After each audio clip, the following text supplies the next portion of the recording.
Este es un mensaje del pastor John MacArthur, traducido y predicado en español para el mundo de habla hispana. En nuestro estudio de la Palabra de Dios nos encontramos esta mañana en el capítulo 20 del Evangelio de Lucas. Lucas capítulo 20, llegando a la conclusión de este rico capítulo 20. Quizás lo que es más importante que el capítulo es la cronología. Estamos ahora tarde en el día, el miércoles de la última semana de la vida de nuestro Señor. Él será crucificado el viernes y resucitará el domingo por la mañana. Este es el miércoles. Lo más probable es que el lunes fue que él entró en la ciudad de Jerusalén ante los hosanas de la multitud masiva. En este miércoles él ha pasado el día entero en torno al área del templo enseñando a las multitudes grandes y siendo confrontado por los líderes religiosos. Ellos han hecho todo lo que pueden hacer en este día por desacreditarlo públicamente. Los fariseos han hecho su esfuerzo. Los herodianos han hecho su esfuerzo. Los saduceos han hecho su intento. Todos ellos sin éxito. Todos ellos humillados. Todos ellos exhibidos por la sabiduría y la claridad y el poder de la respuesta de nuestro Señor. Lucas dice en el versículo 40, y no osaron preguntarle nada más. Ahora es el turno de él para hacer las preguntas. Y en el versículo 41 leemos esto. Entonces él les dijo, ¿cómo dicen que el Cristo es hijo de David? Pues el mismo David dice en el libro de los Salmos, dijo el Señor a mi Señor, siéntate a mi diestra, hasta que ponga a tus enemigos por estrado de tus pies. David, pues, le llama Señor. ¿Cómo entonces es su hijo? Si fuera titular este mensaje, probablemente lo titularía de manera simple, el Hijo de David y Señor.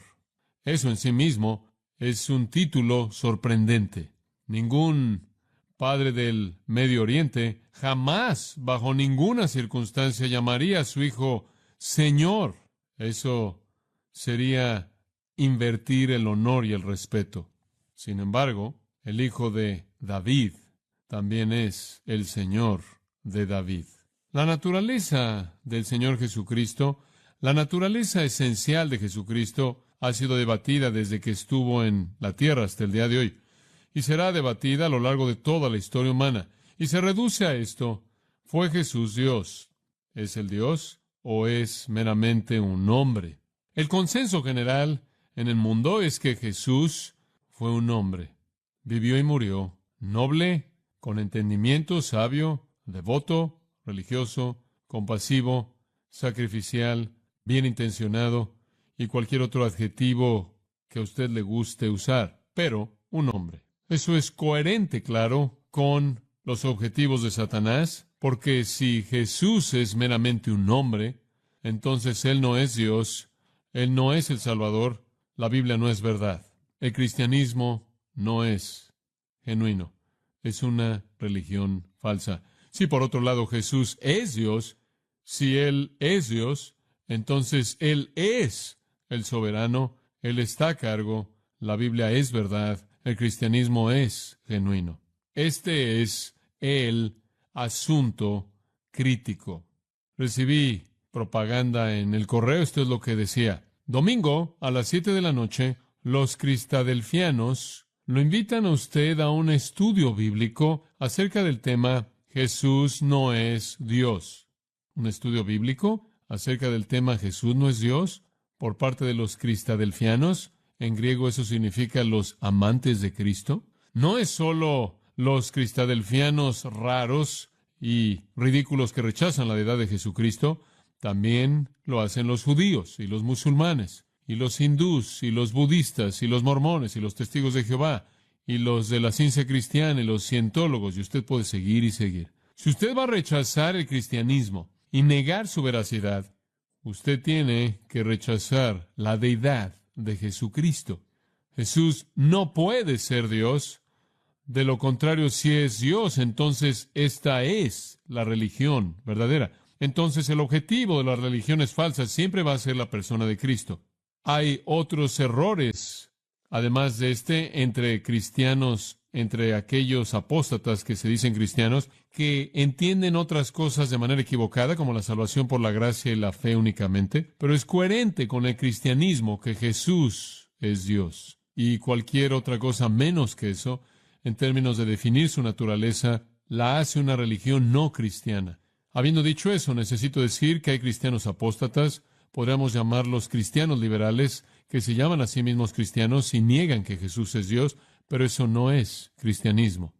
Los judíos en la actualidad y a lo largo de la historia y en la época de Jesús no lo reconocieron como a Dios. No lo reconocieron como Jehová encarnado. No lo reconocieron como Dios, el segundo miembro de la Trinidad. De hecho, no creyeron que el Mesías sería Dios. Creían que el Mesías iba a ser meramente un hombre, nada más. Un hombre notable, hombre poderoso, hombre influyente, un hombre quien es todo lo que un hombre podría llegar a ser, un hombre capacitado por Dios con todo lo que sería el epítome de la humanidad para lograr por el poder de Dios cosas más grandes que cualquier otro hombre, pero aún así, un hombre. El Mesías debía ser un humano. Él debía ser un humano que viniera al mundo, se volviera el gobernante de Israel, restableciera el reino de Dios, sujetara a todos los enemigos de Israel y gobernara el mundo de naciones desde Jerusalén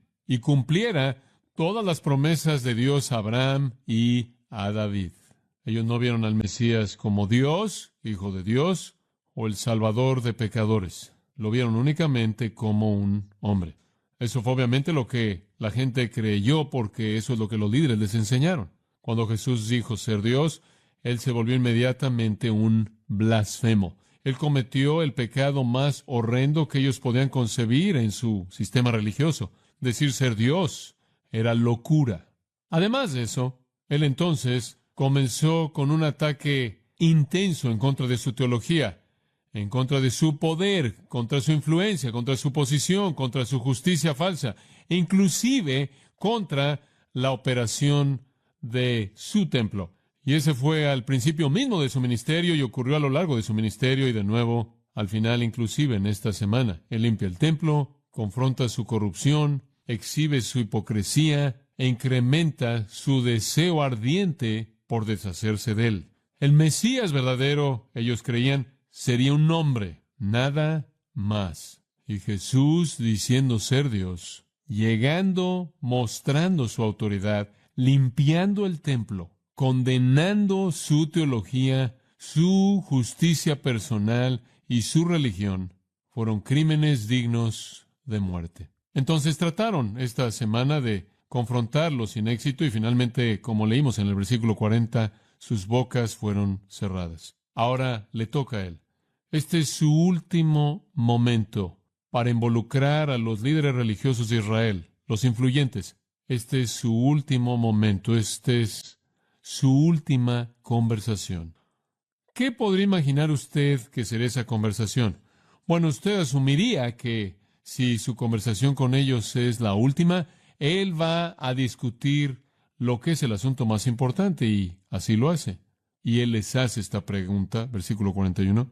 Entonces él les dijo, ¿cómo dicen que el Cristo es hijo de David? Llamemos a eso una pregunta con discernimiento. Una pregunta con discernimiento. Llega a la médula, penetrante, provocativa. Una pregunta con discernimiento. ¿Cómo dicen que el Cristo, el Mesías, es hijo de David? Ahora, simplemente un recordatorio, Mateo tiene un relato de esta pregunta hecha por Jesús.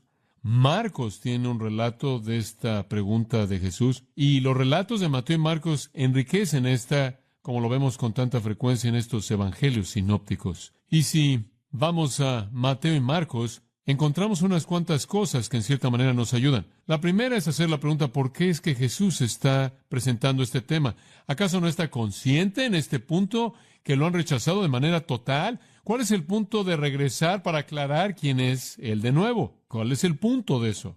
¿Están determinados en su enemistad y en su odio y en su enojo? ¿Lo quieren muerto y cada momento que pasa lo quieren con mayor desesperación. ¿Por qué es que está presentando este asunto de su identidad de nuevo? Y la respuesta viene de Marcos 12:34. Él sabía de algunos que no estaban lejos del reino. Él sabía de algunos que no estaban lejos del reino. Eso incluiría, por ejemplo, uno de los líderes llamado José de Arimatea, a quien usted conoce más adelante como el que provee una tumba para el Señor. Esto entonces, créanlo o no, es un esfuerzo final evangelístico. Inclusive después de todo el odio expresado por parte de estos líderes, todos los intereses superficiales de la multitud débil e indecisa, quien estaba guiada normalmente en últimas por la nariz, Jesús, a pesar de todo eso, aún es el evangelista compasivo. Él, hasta la última conversación, está invitando a pecadores que se dirigen al infierno a que lo conozcan por quien Él es verdaderamente, a que dejen su rechazo abierto, a que dejen su indecisión. Sí, Él los ha confrontado con las reprensiones más fuertes. Él los ha avergonzado públicamente por su corrupción y mentiras, pero Él todavía manifiesta suficiente preocupación como para hablar una vez más la verdad, porque Él, como Dios, no quiere la muerte del impío. Su gozo está en la salvación de pecadores. Su tristeza está en su destrucción. De regreso en el capítulo 19, versículo 41, y cuando llegó cerca de Jerusalén, inicialmente, en esa entrada triunfal, en ese lunes, un par de días antes, al verla, lloró sobre ella. Él es el Salvador que llora. Y entonces, una vez más, Él los llama a la verdad acerca de sí mismo. Y esto, queridos amigos, es absolutamente esencial para la salvación. Nadie se irá al cielo quien no cree que Jesús es Dios. Nadie, nadie. Este es el testimonio claro, no ambiguo, inequívoco de la Escritura. Juan 5:37, por ejemplo.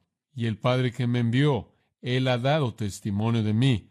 Vosotros no habéis oído su palabra en ningún momento, ni habéis visto su forma, y no tenéis su palabra morando en vosotros, porque no creéis en aquel a quien Él envió. Si usted no cree la verdad acerca de Cristo, usted no tiene relación con Dios.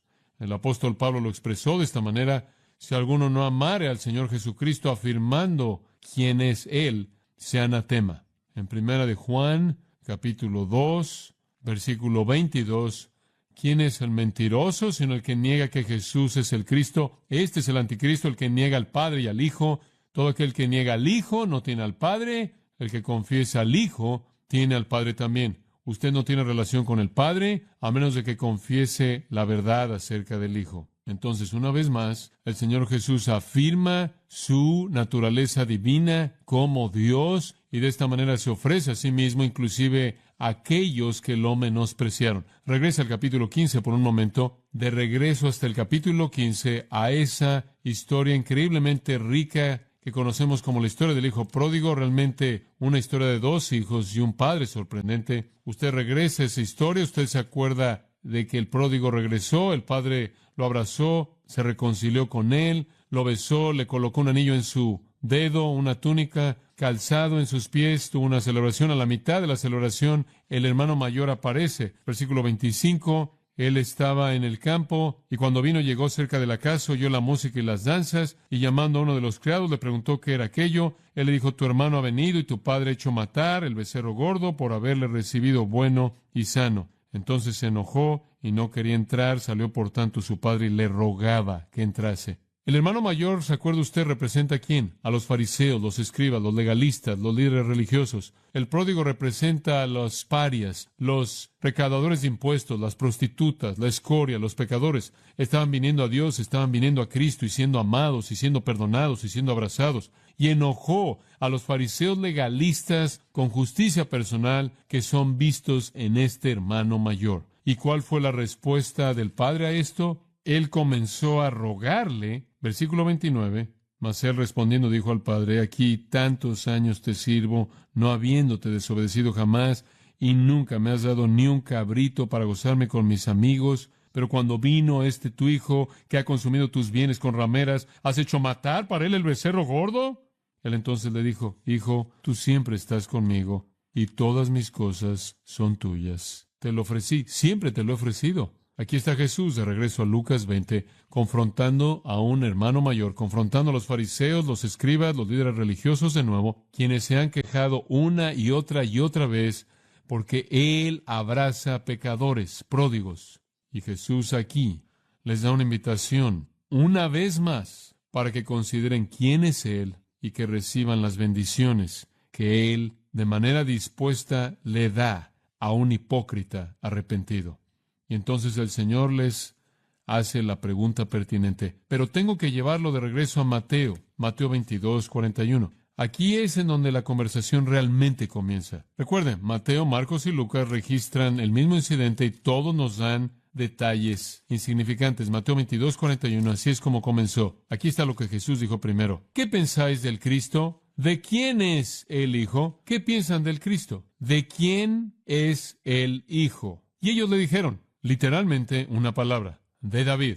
Y eso es exactamente lo que él esperaba que dijeran. ¿Qué piensan acerca del Cristo? ¿Cuál es su perspectiva del Mesías? Hablemos de la naturaleza del Mesías. Hablemos de la esencia del Mesías. ¿De quién es el Hijo? ¿Qué naturaleza lleva él? Y ellos responden inmediatamente con una respuesta convencional judía. De David. Ahora usted viene a Lucas y usted lee que Jesús dijo, ¿cómo es que ellos dicen que el Cristo es el Hijo de David?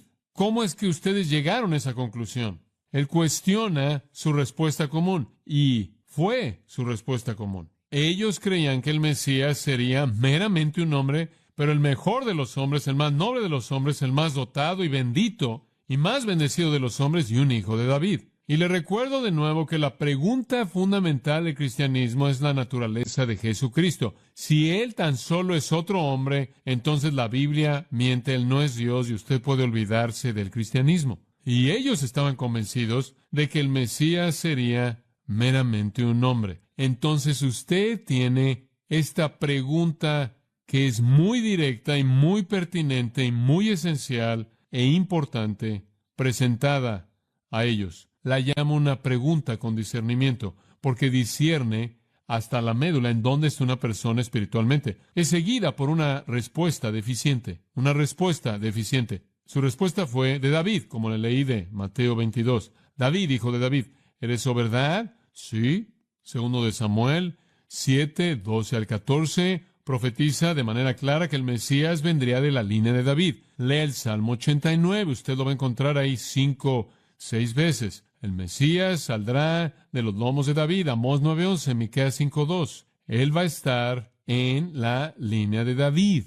Ahora, esto es creído de manera común por parte de los judíos el día de Jesús. Es tan obvio en el Antiguo Testamento que todos lo creían. Por ejemplo, Mateo 9:27. Jesús pasó, 2 hombres ciegos lo siguieron, clamando, diciendo, ten misericordia de nosotros, hijo de David. No solo el Mesías iba a ser un hijo de David, todo el mundo sabía eso, sino que Jesús era de hecho un hijo de David. Él estaba en la línea davídica. Y aparentemente la gente no solo sabía que el Mesías sería un hijo de David, sino que sabían que Jesús era un hijo de David. De hecho, esta fue una expresión común en el capítulo 12 de Mateo, en el versículo 23, después de que Jesús sanó a un hombre poseído por demonios, quien era ciego y mudo. Las multitudes se sorprendieron y comenzaron a decir, este hombre no puede ser el hijo de David, ¿o sí? Entonces, de nuevo, indicando su entendimiento de que el Mesías iba a ser un hijo de David. Mateo 15, versículo 22, una mujer cananea salió de la región de Tiro y Sidón y comenzó a clamar diciendo, ten misericordia de mí, oh Señor, hijo de David, mi hija está poseída por demonios. Mateo 15, versículo 22, ese fue. Capítulo 20 de Mateo, versículo 30, una gran multitud de Jericó, 2 hombres ciegos de nuevo, y dijeron, Señor, ten misericordia de nosotros, hijo de David. Después, cuando él entró en la ciudad, hosana al hijo de David. Mateo 21, versículo 9. Entonces, todo el mundo entendió eso. Lucas 18, 38 y 39 también se refiere a Jericó, la expresión por parte de los hombres ciegos, ten misericordia de nosotros, hijo de David. Es verdad que él estaba en la línea davídica. La genealogía de Mateo 1 establece que él está en la línea davídica. La genealogía de Lucas 3 establece que él está en la línea davídica. Su padre José estaba en la línea davídica, su madre María estaba en la línea davídica. Ambas líneas convergen, claro, en él, por sangre, mediante su madre, por derecho, mediante su padre, aunque su padre no fue su padre en términos de nacimiento humano en sí. No obstante, él es el hijo de David. Y por cierto, si él no fuera hijo de David, se lo habrían dicho continuamente, rápidamente los escribas y los fariseos, como también los saduceos, porque ellos mantenían registros genealógicos muy cuidadosos, todos los cuales fueron destruidos en el 70 después de Cristo, en una de las grandes pérdidas para el pueblo judío. Pero las razas fueron literalmente rastreadas en su genealogía, las familias, debería decir, fueron literalmente rastreadas en sus genealogías a lo largo de la raza judía. Todo eso era accesible. Si Jesús no fuera, de hecho, el hijo de David, ellos lo habrían descubierto inmediatamente en los registros genealógicos del templo y lo habrían desacreditado ahí mismo. Los escribas guardaban esos registros con mucho cuidado, preservando cosas en las tribus correctas, en las familias correctas, en el legado correcto para el reino glorioso futuro grande que vendría. Podía ser fácilmente revisado. Fue revisado, estoy seguro, y ellos sabían, de hecho, que él era el hijo de David. Es una respuesta correcta, simplemente que es una respuesta deficiente, no equivocada, incompleta, inadecuada. De hecho, cuando el pueblo lo llamó hijo de David, los líderes reaccionaron de manera negativa a eso, porque sabían que no lo estaban llamando hijo de David simplemente para identificar a su familia, sino que lo estaban llamando el hijo de David como el hijo de David, que será el Mesías. Eso es lo que ellos resintieron. Habían decenas de miles de descendientes que salieron de los lomos de David. Estuvo bien que él fuera uno de ellos, pero no el hijo de David, con hijo con H mayúscula, indicando el título mesiánico. Entonces, la dinastía davídica y la descendencia davídica, de hecho, era verdad con respecto a Jesús, pero eso no es suficiente. Entonces, usted va de una pregunta con discernimiento a través de una respuesta deficiente a lo que yo llamaría una realidad divina. Una realidad divina. Esto es maravilloso. Esto de nuevo nos muestra tanto. Versículo 42.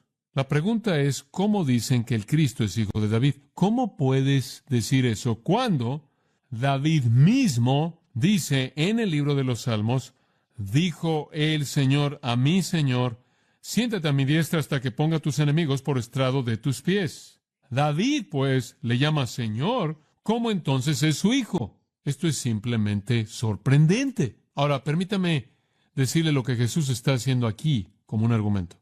¿Por qué están llamando al Mesías el hijo de David únicamente cuando David mismo dice en el Salmo 110:1? Ese es el salmo que él está citando, Salmo 110:1. Dijo el Señor a mi Señor, siéntate a mi diestra hasta que ponga a tus enemigos por estrado de tus pies. Ahora, permítame hablarle del cimiento del argumento de nuestro Señor. Todo mundo sabía que el Salmo 110 era mesiánico. Todo mundo. La interpretación estándar universal del Salmo 110 es que está hablando del Mesías venidero. Este Mesías venidero es el que va a sentarse a la diestra de Dios, la posición de poder y autoridad, y hacer de todos los enemigos de Israel y por lo tanto de Dios por estrado de sus pies. Él es el héroe conquistador. Él es el héroe conquistador. Nos recuerda mucho al Salmo 2. Así es como los judíos interpretaron el Salmo 110. Y fue una interpretación universal. Es mesiánico. Y cuando el Mesías venga, Él va a ejercer la diestra de Dios. Él va a ejercer la autoridad y poder de Dios. Él va a someter a todos los enemigos de Dios, esto es de Israel, los va a colocar debajo de sus pies. Y por cierto, simplemente como una explicación adicional a eso, ser colocado bajo los pies de un gobernante no era en donde usted quería estar, porque realmente era un símbolo de ejecución. Escuche Josué 10. 5 reyes son traídos a Josué. Versículo 24. Y cuando los hubieron llevado a Josué, llamó Josué a todos los varones de Israel y dijo a los principales de la gente de guerra que habían venido con él, acercaos y poned vuestros pies sobre los cuellos de estos reyes. Y ellos se acercaron y pusieron sus pies sobre los cuellos de ellos. Versículo 26. Y después de esto Josué los hirió y los mató y los hizo colgar en 5 maderos. Todo el mundo sabía lo que significaba hacer de tus enemigos tu estrado, colocar tus pies sobre el cuello de tus enemigos. Esto es mesiánico. Ellos sabían que el Mesías vendría y destruiría a los enemigos de Dios, porque eso es lo que el Antiguo Testamento profetizó. ¿Cómo entonces, si esto es mesiánico y el Mesías va a ser el hijo de David, puede David llamarlo Señor? Porque el versículo 1 comienza en el Salmo 110, dijo el Señor a mi Señor, esto es, Yahweh le está hablando al Mesías, y David dice, el Mesías es mi Señor. ¿Cómo puede el Mesías ser el hijo de David y el Señor de David? Solo de una manera. Él tiene que ser el Dios eterno que se vuelve hombre. Él tiene que ser el Dios eterno que se vuelve en el tiempo una criatura.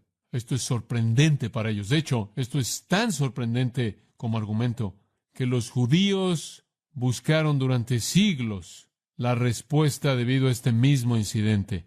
No fue mucho tiempo después de que se completó el Nuevo Testamento y la disponibilidad de esto, que los judíos cambiaron su perspectiva del Salmo 110 y ellos dijeron, se refiere a Abraham, de alguna manera extraña. Y otros dijeron, no, se refiere a Melquisedec. Y otros dijeron, no, es una referencia a Judas Macabeo, quien fue un gobernante desde el 135 al 143 al 135 antes de Cristo.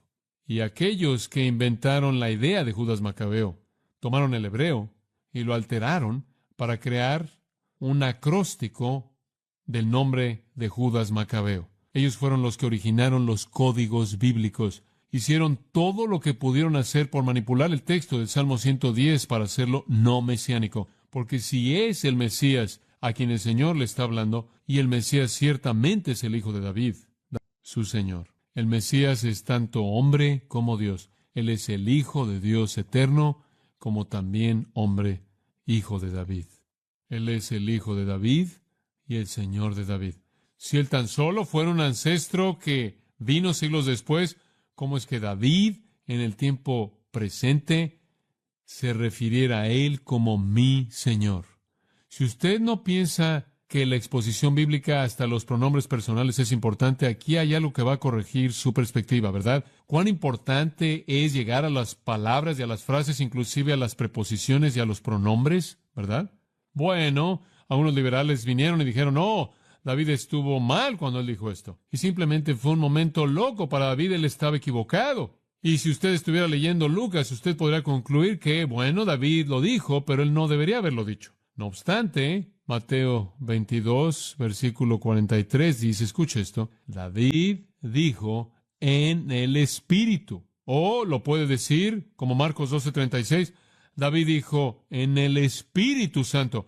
Asegurémonos de que no estamos hablando del Espíritu humano. Él lo dijo en el Espíritu, él lo dijo en el Espíritu Santo. Entonces todo ángulo está cubierto ahí. Lo que David dijo entonces no estuvo equivocado. Fue correcto. Fue absolutamente correcto. Mismo tipo de construcción ahí en Marcos que usted encuentra en Hechos 4, en el versículo 25, en donde dice, por el Espíritu Santo, por la boca de nuestro padre David. Es la misma cosa, es lo mismo. El Espíritu de Dios inspiró a David a decirlo. David dijo, el Mesías que inclusive no ha llegado aún, en este momento es mi Señor. Eso en cierta manera me recuerda de lo que Tomás dijo cuando él vio a Jesús después de su resurrección y le dijo, Señor mío y Dios mío. Esto podía terminar en un pánico permanente porque él ha expuesto el Salmo afirmando lo que todos dijeron que era, mesiánico. Los judíos, desde la Edad Media hasta la actualidad, aquellos que aún consideran la palabra de Dios de manera seria, han regresado al hecho de que este es, de manera general, un salmo mesiánico. No sé lo que hacen para escapar del hecho de que el Mesías tuvo que haber estado vivo en el tiempo de David, como también haberlo estado en el futuro y haber sido el hijo de David. Pero si están pensando, este mismo argumento es un argumento poderoso para el Señor Jesucristo. Y un día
propósitos y en la providencia de Dios y en su plan perfecto, el Mesías regresará para reinar y para colocar su talón sobre el cuello de sus enemigos en ese gran acontecimiento escatológico de su regreso glorioso y juicio y establecimiento de su reino.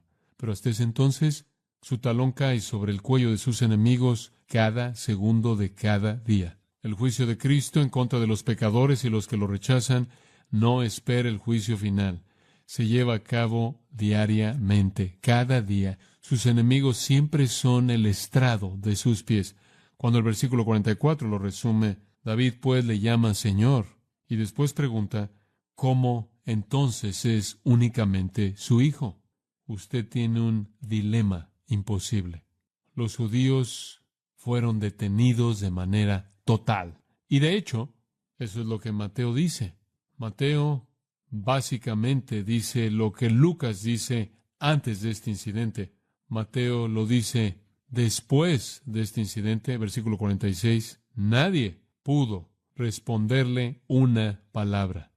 Ni alguien se atrevió a partir de ese día a hacerle otra pregunta. Después de la discusión con los saduceos, Lucas dice que se acabó. Los fariseos regresaron después de su pequeña reunión, tienen un asunto más y Jesús los confronta con ese asunto. Ellos estaban acabados, pero Él vino a ellos y después de eso estaban acabados con toda certeza. Lucas dice que no tenían nada más que decir. Entonces Jesús hizo la pregunta. No pudieron responder a eso. Son doblemente callados. No hay a ningún lugar a donde ir si usted rechaza a Jesucristo. No invente algún tipo de ridiculez acerca del hecho de que usted piensa que Jesús es una buena persona en la Biblia, es un libro maravilloso. La Biblia dice que Jesús es Dios, Él es el Hijo de David y el Señor de David. Él es el Dios hombre. Si usted cree eso, usted afirma la Escritura. Si usted no cree eso, usted niega la Escritura. La Escritura entonces es para usted un engaño. Jesús es un fraude. La Biblia está llena de mentiras. Abandone el cristianismo, deje la iglesia, aléjese lo más que pueda. Pero, sí, la Biblia es verdad y lo es. Jesús es Dios y hombre. Entonces lo que Él dice es verdad. Lo que Él hizo es el único camino de salvación y la fe en Él únicamente es el camino al cielo. Usted podría hablar de la deidad de Jesucristo de tantas maneras. Él manifestó los atributos de Dios, omnipotencia, mandó la creación, mandó a los demonios, mandó al mundo físico, mandó la muerte, mandó a la vida, perdonó pecado. Él tuvo el atributo de omnipresencia, Él tuvo la capacidad de estar en todo lugar, en todo momento, si Él deseó hacerlo. Él fue omnisciente, Él conoció todo, incluyendo los pensamientos de los hombres. Él fue inmutable, nunca cambió. Él fue santo, verdadero, sabio, soberano, amoroso, eterno, glorioso, incambiable. Él es Dios. Él es Dios de la misma manera en la que Dios es Dios y no menos. Y si Dios se volviera un hombre, presentemos simplemente una hipótesis. Si Dios se volviera hombre, ¿cómo esperaríamos que fuera? Bueno, creo que en primer lugar esperaríamos que Él no tuviera pecado, porque el Dios verdadero, el Dios de la Escritura, es santo, santo, santo, santo. Entonces, si Dios se volviera un hombre, Él no tendría pecado. ¿Acaso Jesús tuvo pecado? No, no tuvo pecado. Inclusive sus propios enemigos no pudieron encontrar acusación alguna en contra de Él. Él fue santo, sin mancha, sin contaminación, apartado de los pecadores. Si Dios fuera un hombre, esperaríamos no solo que no tuviera pecado, la ausencia de pecado, sino que esperaríamos en segundo lugar la presencia de justicia perfecta. Él sería la más pura de las personas que jamás ha vivido. Si Dios fuera un hombre, esperaríamos que sus palabras fueran las palabras más grandes que jamás han sido habladas. Debido a que Él tiene la inteligencia más grande y la sabiduría más grande y el dominio más grande de la verdad y el dominio más grande de la expresión de esa verdad, las palabras de Jesús serían palabras como jamás han sido habladas por ninguna persona en ningún lugar, en ningún momento. Y fue dicho de Él, nunca jamás un hombre ha hablado como Él habló. Él dijo, créanme por mis palabras, sin pecado y justo, y justas y poderosas, créanme por mis palabras. Si Dios se volviera un hombre, esperaríamos que Él mostrara poder sobrenatural con facilidad, porque sería un reflejo verdadero de su naturaleza. Jesús controló la naturaleza, sanó a personas, caminó sobre agua, resucitó a los muertos, dominó el reino de los demonios, evitó a aquellos que trataron de matarlo. Literalmente hizo milagros en números que ni siquiera pueden ser contados. Y Juan termina su evangelio al decir que hay demasiados inclusive para escribirlos. Si Dios fuera un hombre, esperaríamos que Él ejerciera una influencia profunda sobre la humanidad. Jesús lo hizo como ningún otro en toda la historia humana. Él cambió el mundo. Si Dios fuera un hombre, esperaríamos que Él manifestara el amor de Dios, la gracia de Dios, la bondad de Dios, la compasión de Dios, y lo hace. También esperaríamos que Él mostrara la justicia de Dios, el juicio de Dios, la ira de Dios, y Él los muestra. Si usted lee el Antiguo Testamento y ve el retrato de Dios, lee el Nuevo Testamento, Cristo es la representación perfecta de Dios en forma humana. Eso es Hebreos 1. Los judíos no quisieron creerlo. No importa lo que Él hizo. No quisieron creerlo. Observe Lucas 22. Lucas 22, versículo 66. Esto es después de que lo arrestan. Versículo 66. Cuando era de día, se juntaron los ancianos del pueblo, los líderes, los principales sacerdotes y los escribas, y le trajeron al concilio, diciendo, escuche esto, ¿eres tú el Cristo? Dínoslo. ¿Estás bromeando? ¿Quiere saber usted cuán duros eran sus corazones? ¿Eres tú el Cristo? Dínoslo. Y les dijo, si os lo dijere, no creeréis. ¿Cuál es el punto? Y también si os preguntare, no me responderéis. ¿Sabe usted que ellos nunca negaron los milagros? Ninguno de ellos. Nunca negaron la sabiduría de Jesús. Nunca refutaron su exposición de la Escritura. Nunca desacreditaron las respuestas que Él dio. Simplemente no quisieron creer. Ese es el error triste de personas a lo largo de la historia, inclusive en la actualidad. ¿Y qué hay acerca de usted? ¿Está usted con estos líderes duros de corazón, fríos, quienes lo ven todo, sin embargo no lo ven? ¿Quienes nunca niegan nada, pero no lo quieren creer? ¿O está usted con esa multitud que es indecisa de manera terminal y puede ser guiada por la nariz por todos lados y un día puede clamar Hosana y después, unos cuantos días después, decir crucificadle? ¿Cuál es su respuesta a la pregunta de quién es hijo Jesucristo? Si Él es el Hijo de Dios, entonces Él es verdaderamente el Mesías, el Señor, el único Salvador y el único camino mediante el cual un pecador, mediante fe únicamente, puede escapar del infierno y entrar al cielo. Padre, volvemos a ver, como siempre lo vemos, la belleza maravillosa, la majestad de Jesucristo. En la palabra vemos su uso maravilloso de la Escritura para manifestar su propia deidad y gloria. Vemos su compasión hacia los duros de corazón y los indecisos.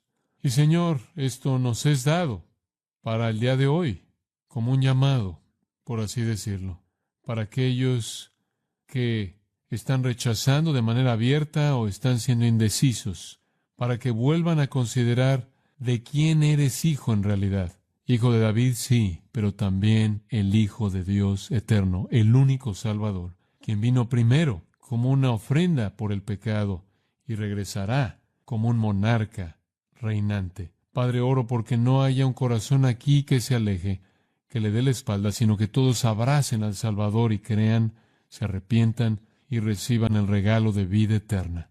Es en su nombre que oramos. Amén.